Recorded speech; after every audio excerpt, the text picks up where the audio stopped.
It's time for Outdoors Bound with George Noliff. Sponsored by Kubota of Lynchburg and Tony's RV.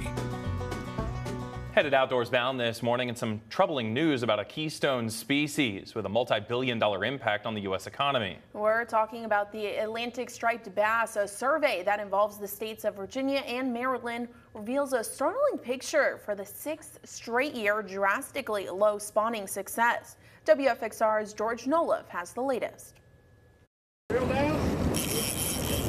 That is a scene that plays out along the Atlantic coast on a daily basis.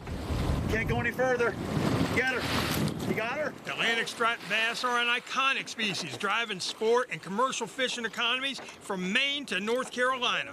But now there's concern for their future. It all stems from an annual survey of juvenile stripers done by Virginia and Maryland in the Chesapeake Bay.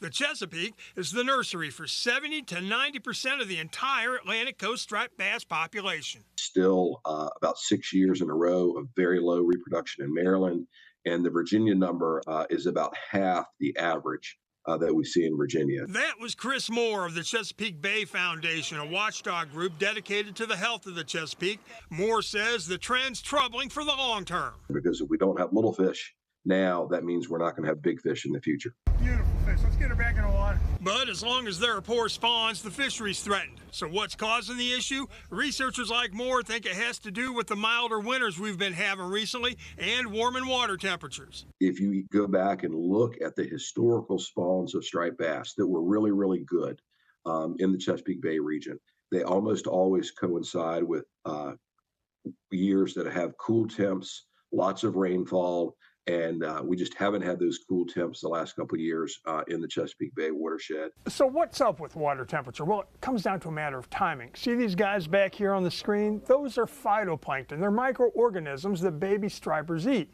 Well, with warmer water temps, they hatch earlier, way before the baby stripers hatch. So when the baby stripers finally get here, they don't have anything to eat. Notice that front still back off. Meteorologist Patrick McKee says this upcoming winter may offer little to help the situation.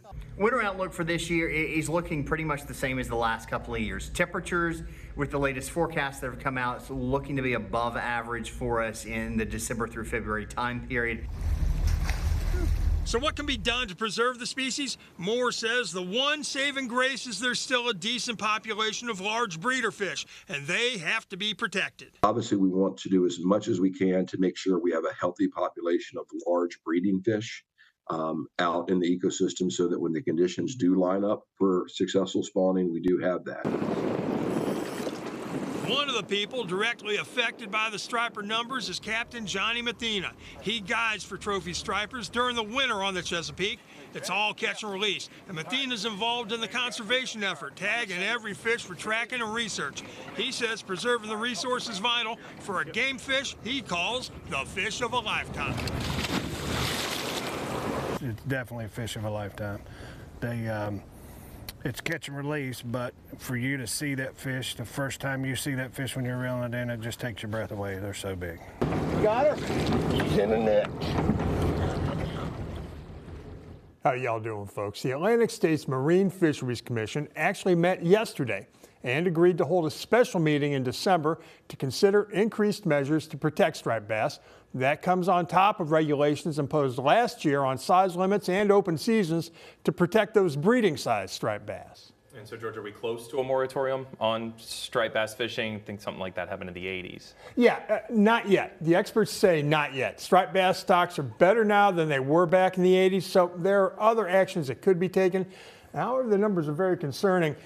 I've heard from some conservation groups that shutting down the striper fishery for a year or two, putting a moratorium on it for, say, 2 years would be a good idea. However, that could come at a cost of billions of dollars, affect thousands of people from Maine to the Carolinas. So it's a rough trade-off. Yeah. Yeah. Okay, good to know. Thank you, George.